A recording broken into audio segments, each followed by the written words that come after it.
Ekwa is in there. Luca Nyan's in there. It's touched to Diallo! What a goal! Amad Diallo for Sunderland, who desperately needed that. This is Clark, not for him though. Searching cross!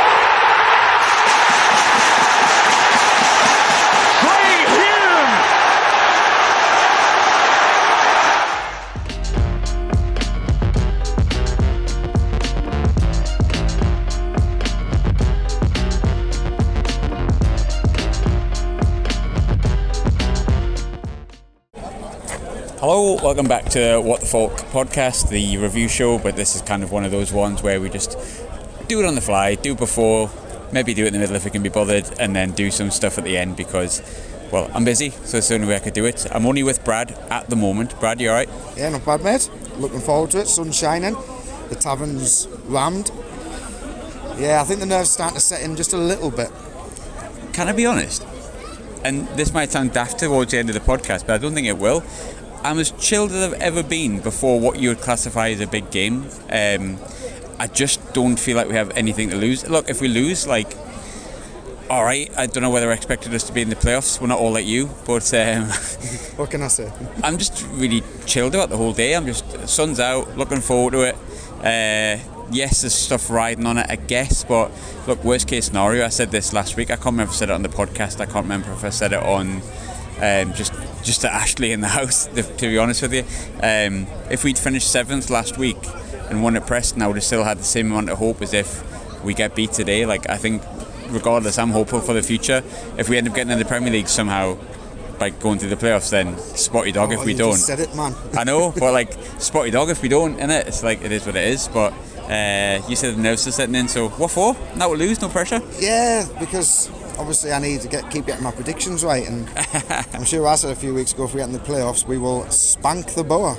You did? No, I have been relatively relaxed, quite happy riding this crest of a wave of me being right, but the closer I got to the stadium, the traffic was heavier than usual, and just more people here than there has been for a long time. Sun shining for probably the first time in 2023. I don't know, yeah. I just, the more I've thought of it, I'm like, what an opportunity this is. What an opportunity. And I think I get nervous every time I watch Sunderland because it's a bit of an excitement as well. But I think with this, it's just, there's that much of a good feel around the place that no one expected to be here. Like you've just said, it's sort of like a free hit, is it? But it's there, it's within touching distance, and that's what's making me think, can we go to their place with a result? And you looked at it last night, and the old saying is, you can't win a tie in the first leg, but you can certainly lose one. Then you looked at Sheff Wed, they've lost the tie last night. Yeah. And they finished 3rd and Peterborough finished 6th. No one gave Peterborough a sniff, really. Everyone thought Sheff Wed's going to walk this. Peterborough went and spanked them in the first game at home, and it just sort of makes me think, we have the capability of doing that. I know we haven't seen the team just yet. There's still about 40 minutes till the team's out. Just with the players that we've got, we're more than capable of scoring these goals, and then it'll just relax us and we can all start looking forward to Wembley. Like I say, this is a on the flip side. Mini preview. I might sound stupid like I done at Blackpool when the last time we done this one. Yeah. But I just have that good feeling about it, and yeah, the nerves are setting in. But look, the players have got to embrace all of this and think, look, regardless of the result, the fans are going to be behind them, and there's no better place to come and play football, especially what they'll see today when they're walking out of that tunnel.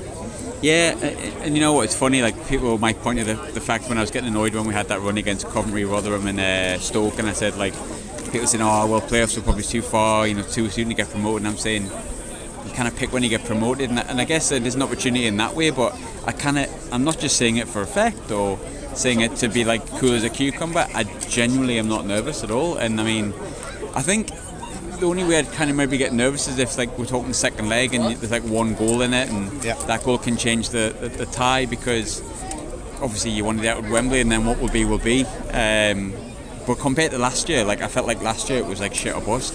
Yeah, it was must win this year. Last year, sorry, but this year is more it's not must win, but it'd be nice to win. It's going to be sort of an opportunity missed, in my opinion. It's because the season that we've had, look, we know Ahmad won't be here next year to do the same things he's done. Teams are going to be sniffing all over these lads that we've got up front. How it's going to test the resolve of the club to think that the plan was always buy them cheap, develop them and sell them, or do the club now think, look, we're going to keep hold of them no matter what if we don't do it this year, because there is an opportunity to do it next year. And it sort of makes me think, is this sort of the stage where to see some of these lads playing red and white again next year, do we have to take this chance? It's just got me thinking about that. You've got to hope that, I suppose, if there is a big bid that comes in, if worst comes to worst, and I mean, we're talking totally hypothetically here, but like, I suppose, and I've been one of the more critical people in the fan base, I guess, that has not been 100% certain on this model, Speakman and all that kind of stuff, but I think he's earned enough credit in the bank for me to say, maybe, quite possibly, you would have replacements set up. But I think, it's what ultimately washes over me is, I was going absolutely mad about Ekwa the other week when he conceded that last minute goal. I think he's been dynamite the past few weeks, and we all know what your thoughts on Ekwa were, and you've been fair enough in saying you were a bit wrong in his recent performances, but I thought, looking back at his interview that Phil Smith did in the Echo, I thought it was brilliant. And the way he was just talking about how much he loves playing in front of the fans, and how much he sees it as an opportunity, and how he knew he had to be here and he wanted to get straight up.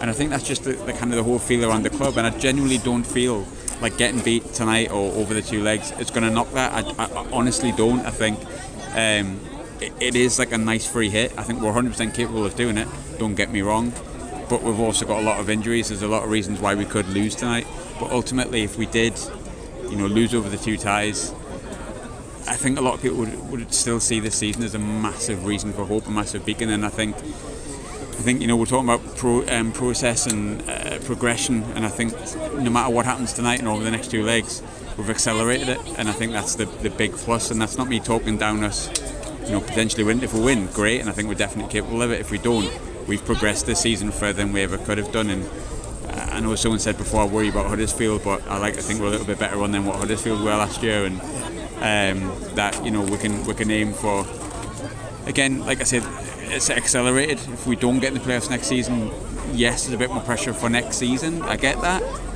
but there's capability to do that. And I just feel like this is like, if we can super accelerate and put like a rocket up its arse and get to the Premier League, then fantastic, brilliant. Anything to keep Ahmad, pretty much, isn't it? Yeah, I know what you're saying. Like, a lot of these lads, it's their first year of professional football.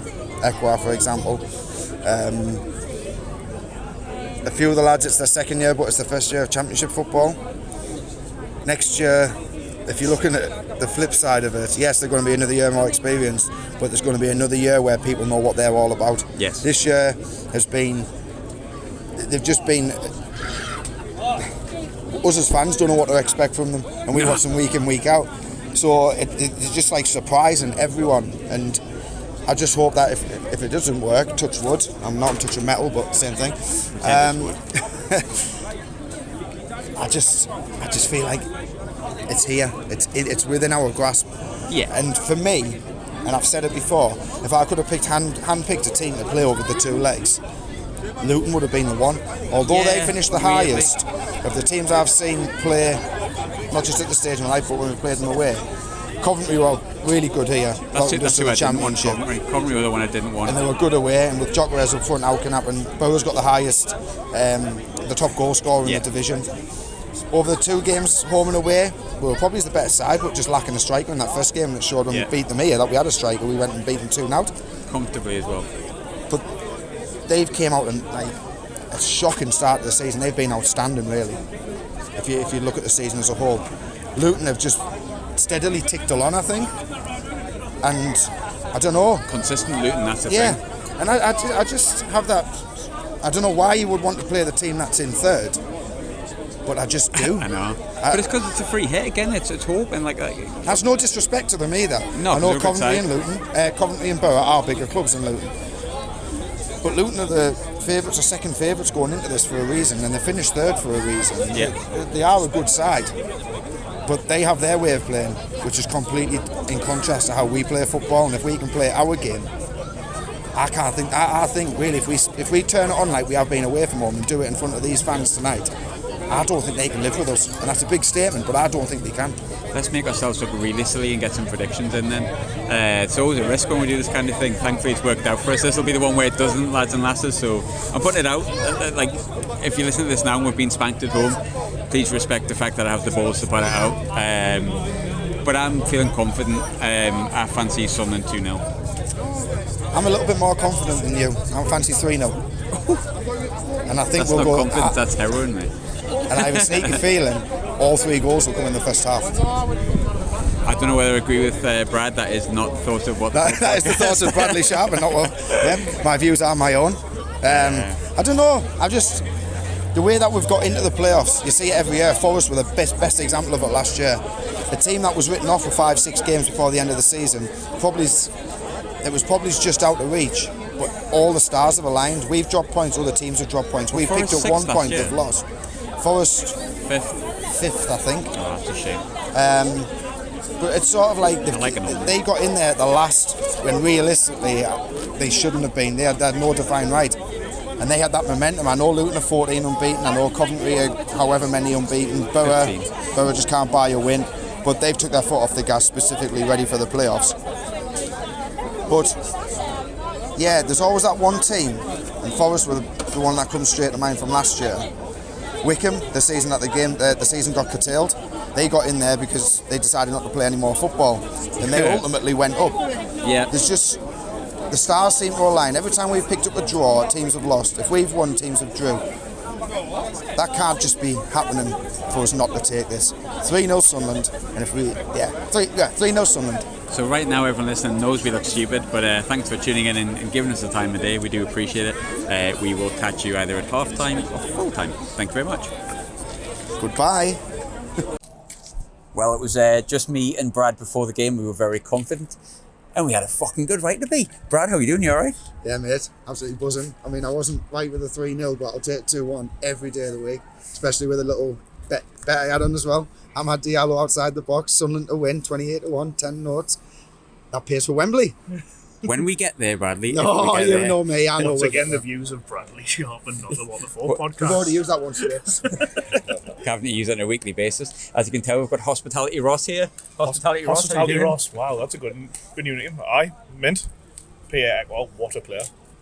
Why did we ever doubt Pierre Ekwall was great, by the way? I'm Genius. sorry, James Copley. Copley was right. Dave, Hospitality Dave, as you can quite clearly see, we're buzzing. I just want to point out, everyone, just to pee on everyone's chips, by the way, we are aware there's a second leg before any Luton fans hammer us. But Dave, fuck it for the minute. That was good, wasn't it? Yeah, definitely. Can't complain about anything to do with that, I don't think. I'm a bit sad we didn't score 3, if I'm honest, but Yeah. hey ho, on to Tuesday, something to hold on to. I'm not sure that's in Sunderland's remit, is it, to hold on to anything any day? We just play stupidly good football. With Lyndon Gooch at centre half. Another 2 injuries today as well. Yes. Brad, first and foremost, I think you touched on Ekwall before. We'll start with him. Here, phenomenal today, just outstanding. But how good was he for you? He's just immense. And I tell you what, for a big lad, Tony Mowbray said it, he's got some unbelievable feet on him. Mm-hmm. When he's got the ball at his feet, he's absolutely brilliant. But the amount of times he drove forward with the ball, and he's got a lot of pace as well. Some of that thing we've lacked in midfield for a while. Someone that can just drive with it. And yeah, I think, if anything, that was one of the most complete midfield performances I've seen in a long time. Excellent, absolutely excellent. But it was a team game, that one. But yeah, Ekra, wow. I think we've been asking for a big, tall midfielder that can run with the ball and run the midfield and pass for ages. And I tell you, and there's a long way to go with a lot of things. But with Ekwa, I tell you what, past few weeks has been phenomenal. But Ross, you said it as well about Ekwa. I just want to talk about Pierre Ekwall at the minute, so I'm going to pass the floor to you to talk about Pierre Ekwall now. Aye. First few games, he looked like a boy on a man's pitch today. He was the most dominant one out there. Against a very physical side, he used his body. Brad said perfectly well that he's so good with his feet as well. And I think we've got another player. Just so many good players. We could talk about so many, couldn't we? Aye. You know, Trey Hume in the box. We scored a set piece against the tallest team in the league. Which is, We're the smallest. and we're the smallest. Like, is that not the most Sunderland thing ever? It is really. This season, yes. Yeah, It very it's- is. It's Tony Mowbray's Sunderland all over, just defying all odds and giving it a go. And again, 1-0 down, fans were amazing, stood by them. The atmosphere today was top draw. notch. And we take a lead away from home. I'm happy with that. You couldn't ask for much more before. And I said before, like on the pod previously, I said, look, there's no pressure on this.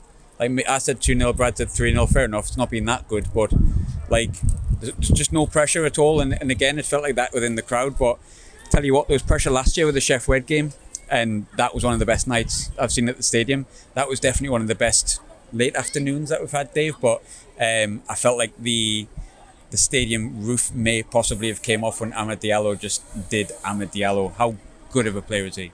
Unreal, like best loan signing we've ever had. I think Ross said that this afternoon while It's we were actually up there. really hard to pick someone else, to be honest. Yeah, Like, you just can't pick anyone. And there's as we sorry, like, Anand Veer.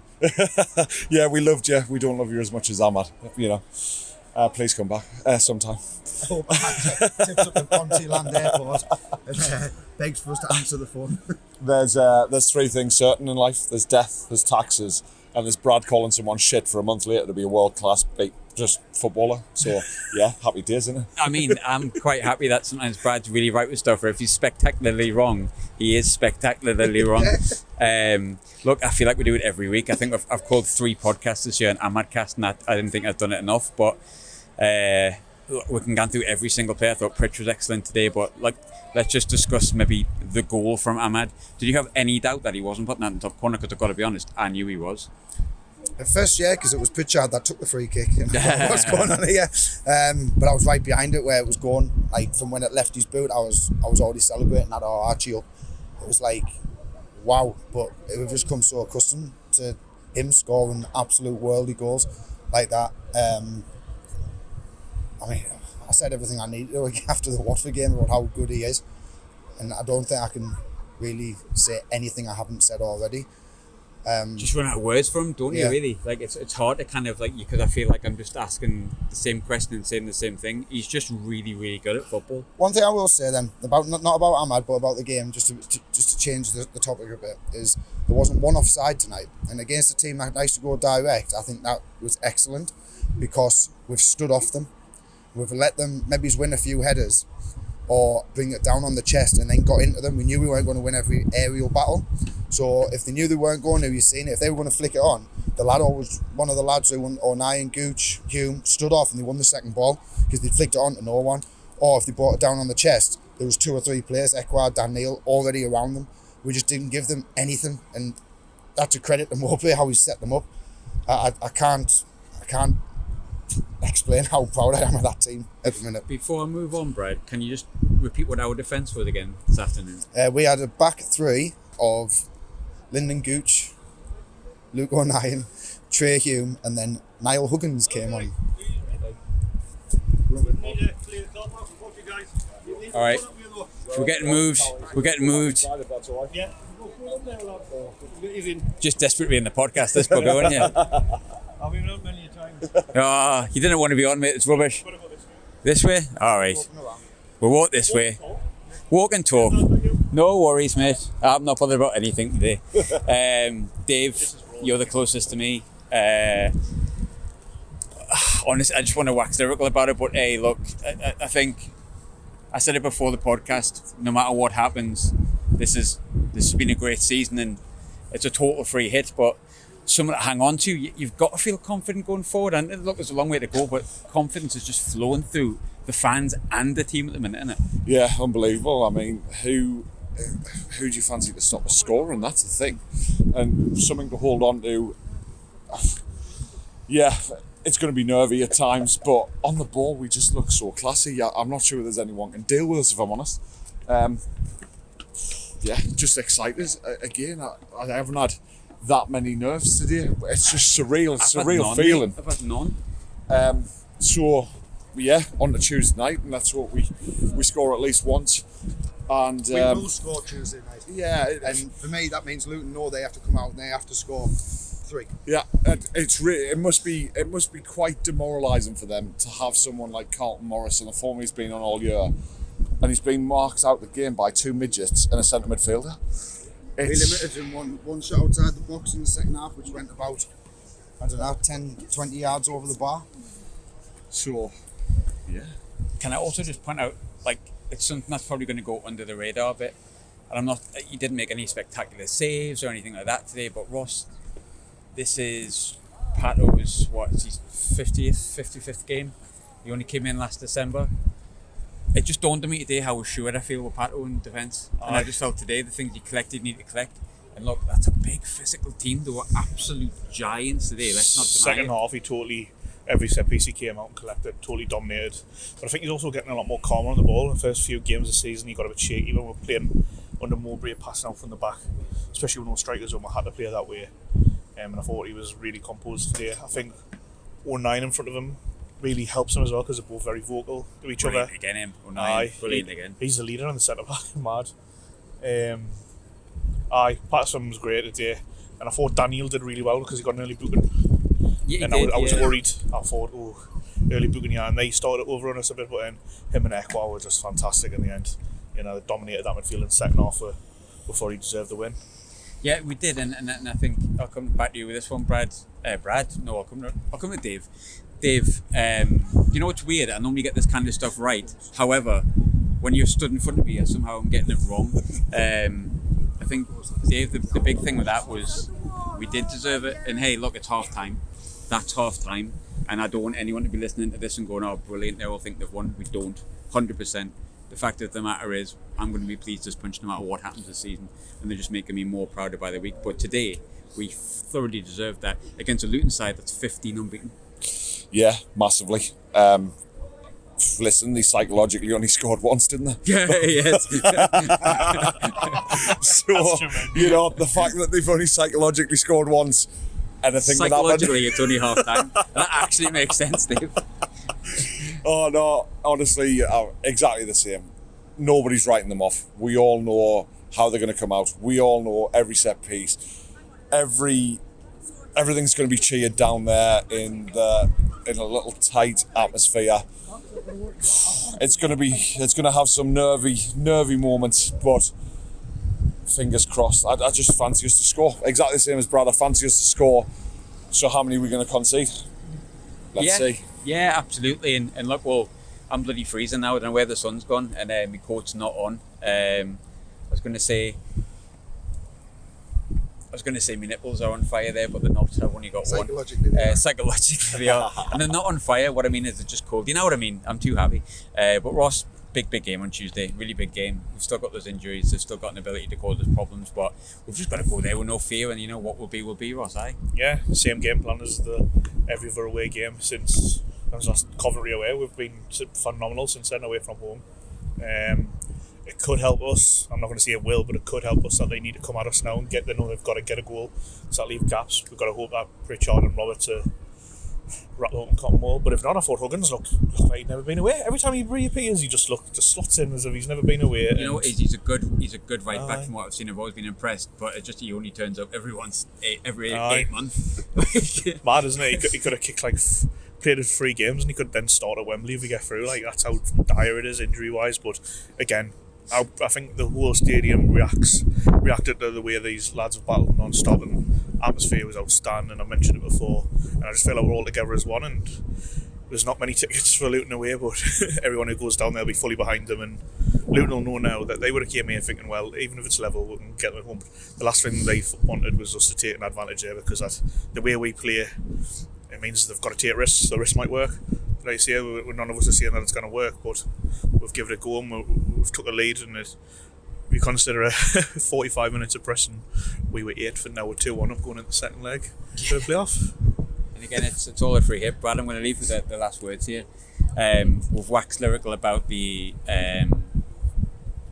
players on the pitch. We could have pinpointed it. I thought Pritchard was excellent. I've picked out Patterson, but we could have done a 20-minute podcast on any of them, if we're completely honest. But one big massive thing today, I remember me, you and Dave sat down after the Chef Wed game and we were buzzing with the atmosphere and how good it was, how brilliant it was. And it's sometimes really hard to replicate that, even if you're doing the same slogan till the end and all that kind of stuff. Today was every bit as good as that, and it just goes to prove, Brad, what we've said and we've all said as fans for a long time. If you just work hard for the shirt, show us that you want it. We'll be behind you the whole way. Ross pointed on it before. We went 1-0 down in 10 minutes and that support never faltered. I'm not one to pat myself on the back, but I pat us all collectively on the back. We are fucking brilliant supporters. Yeah, We deserve all of this. the atmosphere was absolutely electric before kick-off. Like Ross said, stuck with the team when we went 1-0 down, because I tell you what, we were the better side until then. So I think everyone in the stadium, despite the home form, knew we're better than these. We're going to get back in it. And the noise when we scored, I mean, the goal helps how good the goal was. But the noise was unbelievable. Like, you just look around and think, this place could be like this week in, week out. And it will be next season if we just get over the line this one. But yeah, it was like excellent. Next season regardless, I think. Yeah. I don't like the... I do. I want to mention Rory as well, because I tell you what, Brilliant. I bet you there's no better stadium announcer in English football than the one we've got here, because he knows how to get a crowd going. He done it at Wembley last year. It, and it's because he's from here, and it's because he's a proper Sunderland boy. Yeah. Well, this is the Rory podcast, isn't it? he Brilliant. He done it at Wembley last year, and then again all season, but then tonight as well. You just get the fans going, and the fans feed off that, and it just. I've said it for weeks. I've said it for a long time, maybe months now. It just seems like everyone associated with Sunderland Football Club are pulling in the same direction. And we know where we all want to be and where we could go. And it's great to be part of. After all the years of shite that we had to put up with, we stuck by the team, and we all deserve this. Yep. Rory Fallow, he's one of our own. Dave, psychologically happy? Very, very, and physically, but more psychologically, yeah. I'm psychologically happy too. Lads, fucking get in. Thanks very much. Half time. Let's do it again on Tuesday. If we don't, it's alright. It's fine, but we will. Thanks very much. Hey lads.